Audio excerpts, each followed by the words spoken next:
Hello everybody, back here again for our vlog a day, and today is Sunday the 24th, and today was a lovely day outside weather-wise. A little bit of rain in the morning, kind of rained off and on. It was just like on that verge of feeling like it was going to rain all day, which did screw up a little bit of my plans because I was hoping to run over and pick up a new pinball machine for my wife, and I don't have a topper or anything in my truck, so I'm kind of stuck with that whole like, hey, needs to not be raining, and even wrap it in tarps and stuff and hoping it's all right. But yeah, I need a topper. I think I'm gonna buy a topper, and I need that for bringing my mom's stuff down here when she moves down as well, and it'll make my life a whole lot easier in that process. So I'm trying to find one for a long time. Haven't found one yet. The price I want to spend. I think I'm just going to say to hell, just go spend the money and buy my ass a nice topper that I don't know if I want to drive around with every day, all day, but I might. Who knows? We'll see. So yeah, I'm gonna look into getting a topper, preferably a fiberglass topper, so I can cut in and put a fan in if I want to. If I want to turn it into kind of like a bit of a camper, and if I can get one of the ones like the raised up top in the back, that'd be badass. But I'm not paying $2,000 for one of those. Like I'm not willing to do that new price. But I'm willing to go, $500, $800 like that on a damn topper. And instead of what I was hoping for is like a $150 topper, $200 topper, or something. Just didn't care to keep shit dry randomly when I needed to use it. So we'll see. That kind of was my thing, killing point. I figure it's going to cost me like $400 to rent a trailer to drag it down here when I move my mom's stuff down. So might as well spend $500 on a topper, and I'm only $100 at that point into the topper. So it works out. Same thing. I got to rent a trailer, which will only be like $125 to rent a trailer to take all of Karen's son's stuff up towards North Florida. So hey, that offsets the other part, and now I've got myself a free topper out of the hassle. So all I have to do is store it somewhere and go from there. But it is what it is. So went ahead, got up this morning, hopped in the tub like I do, dealing with the rain and stuff. It's kind of nice out there in the drizzle and the rain. Listened to it over on my pergola as I'm sitting in the hot tub, which always makes it nice. Came back in, we hung around a little bit, didn't really get much done. We were kind of had that, just my wife I just immense, just overwhelmed with, trying to fix crap. And she gets too emotionally involved in some things and the whole whatnots and stuff, and then she doesn't know how to fix it, but then she doesn't want to talk about it and it becomes an issue. But her father's car was stolen. I shouldn't know what stolen, that's the right word. He gave the keys to complete strangers at the mall in Volusia County Mall, and they're in Daytona across the racetrack, and they drove away with it because he couldn't find his car, and we gave him the keys, and my thing is the fact at some point, what level do we have to say he's no longer able to have access to keys or live alone or whatever?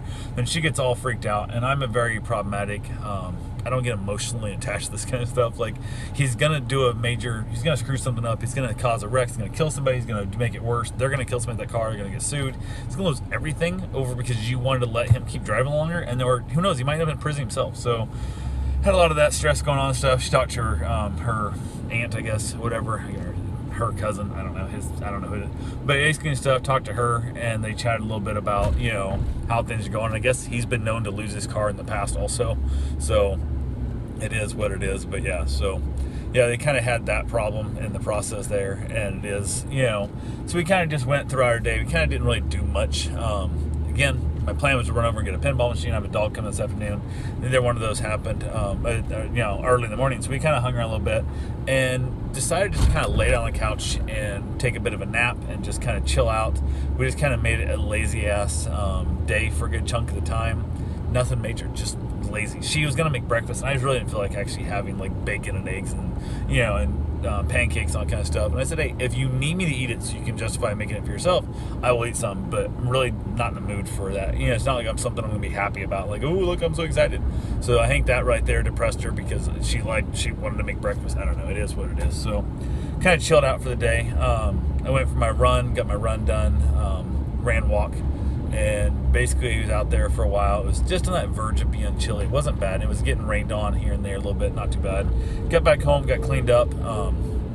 We got, basically her dad called, and now his story's changing of how things went down a little bit, which I understand you're in a little bit of a panic mode, but I would think that it would make it more scary, almost like they yelled at him to give him his key fob, like as if they took it from him more, which I would think if that happened the day of, and the cops are going to see it soon. I started explaining to my wife, I'm like, this is not going to help his story really when the cops are like, oh, now that somebody else told you, hey, if you gave me your keys, your insurance don't pay for it. But if they took your keys from you, you might get insurance paid. So it's one of those things where it's going to look, that whole, did you tell him no? I said I didn't want to. It's a whole thing of afterwards and whatnot. And I don't want to be like victim shaming here, in the process, but it's going to look peculiar when they start hurting this.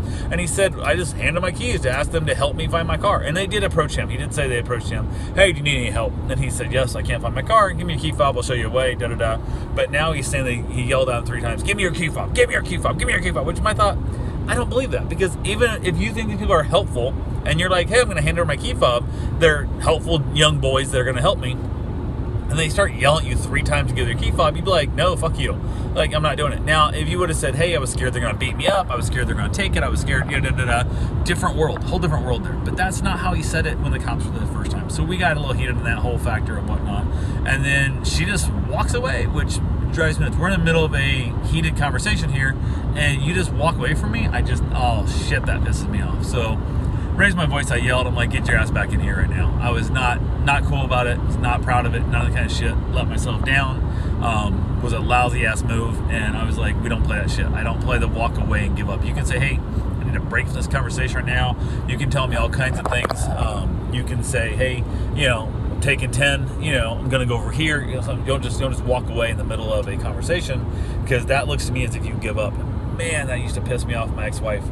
Just walk away from crap and didn't solve a damn thing. That was not cool. I'm sitting there getting in the shower after my run, and it's not cool at all. So I had that conversation, we kind of went back through it, and I'm like, hey, this is not where I want to be at in this whole relationship, but don't walk away from me. We don't communicate when we don't walk away, kind of things. We had a whole talk there, whatnot and stuff, and she agreed.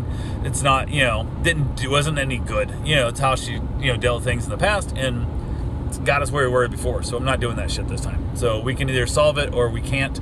It's, but we can't just walk away from this shit. It's completely impossible. 100% cannot happen. I don't do well with just the walking away shit. I really don't. So we chatted a little bit, talked about some other things, discussed buying the house, because now she's terrified to buy the house because what if her dad's health is failing, his brain's going that much faster, and all this kind of stuff. We got to take care of him more, and so on and so forth, and yada yada. And I don't know, it's bringing up just a lot of that weird scared crap, and that whole, terrified of doing whatever. So who knows? So as of right now, we're not buying another house, so we're going to basically leave it as it is. I'm going to possibly look at buying that other smaller house in July. I'm going to kind of lean towards that process, because that one will bankroll itself, assuming we keep it renting there, which is still no guarantee, but that one's easier.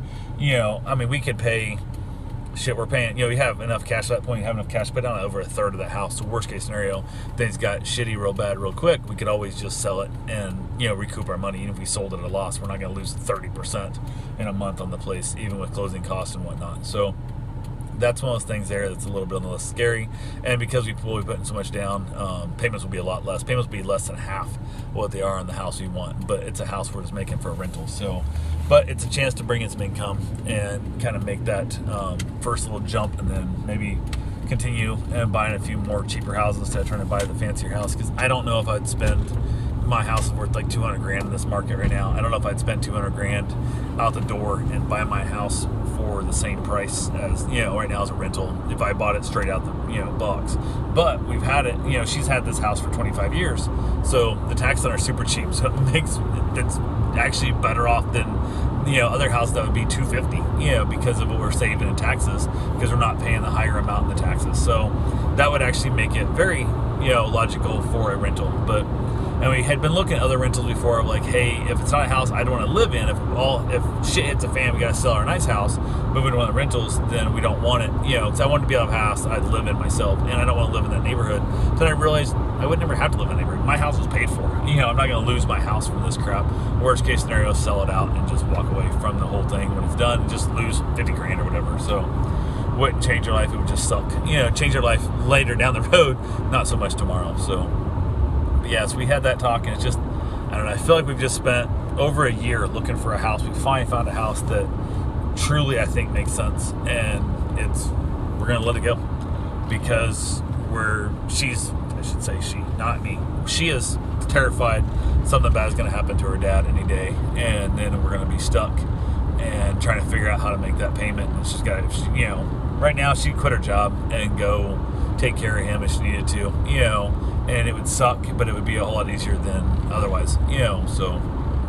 Because worst case scenario, we move up there, we basically grab a cheap place there, or even if we just, throw a camper or something in the damn thing, in that whole process of where we're at in there. But we could always just crash at his place, have zero bills, basically, and rent our place out, and it is what it is. But if we buy their house, we can't do that. So, but that also in turn kind of ties us down with moving my mother down here as well, because if things, went completely sideways with her dad, then I'm stuck. My mom's here, and we can't pack up and just go do whatever we need to do as well. So that basically threw a monkey wrench in. I talked to my mom, let her know that, hey, as of right now, I don't see you moving here full time. You're welcome anytime to come visit, but we have to keep your apartment up there in Iowa. Even if I pay it, I don't care. Like what little amount it costs, but that money's got to be. I mean, she pays it right now, so she can pay it herself. But the down here, she doesn't pay for any rent or nothing, so it's free down here. But you won't be able to save that extra money up. That money's got to keep going there. So at any moment in time, we can say, hey, you got to get out. You got to go back up there to Iowa, so we can then go take care of her father. So putting that on hold a little bit as well. So now I got to decide, do I throw some money into my house like we plan on doing and kind of doing the renovation on it and depleting our savings, or do we just leave our savings in there and live in our house the way it looks, which we're perfectly fine with. It just isn't perfectly, this is nice as it could be. And do we leave that money there as well? So who the hell knows? Now I got to start a whole new train of thought of what we're doing, because this house I thought we were moving into, my goal was, hey, even if we made a full price offer, we had it covered. We basically buy a house, we move into it 35, 40 days from now, and then I spend the next 60 days remodeling my house to the tune of like $25,000, which is way easier to do when I'm out of the house, and then we start renting that baby out hopefully 2 months later, and boom, now we got the income, the rent's paying the new house payment, and we just sit back and live our life the same as we are now, but in a nicer house. So, but instead, I got to decide, do I want to dump $25,000 in because I won't have any extra income coming in from renting my house out? So now it decides, is it worth it? And also, if I'm in the house, it's going to cost more than $25,000 to do the house, because at this point, I don't want to spend 2 months remodeling my house. I want to just pay somebody to come in, knock out the kitchen, knock out the floors, upgrade the, whatever thing needs to be done, and get it done in 3 weeks kind of thing, because I don't want to live in a construction zone for 2 months. And it's, when you're living in the house, you can't make the mess you can make. So it's going to take, if I was going to live there, it'd be probably 4 months, 5 months of me doing it slowly. And I don't want to live in a construction zone for 5 or 6 months. I just really don't. So, but I also don't know if I want to pay another $15,000 just to hire a professional crew to come in and knock it out in 2 to 3 weeks. So, who knows? That's where the benefit was going to be of buying their house. But lots and lots of thoughts, lots and lots of things to decide what we're going to do, and who the hell knows. So anyway, it was a rather stressful, rather interesting day. So we'll see how tomorrow goes and move on. That's all you can do. Talk to you guys tomorrow. Have yourself a safe, wonderful day. Thanks for watching.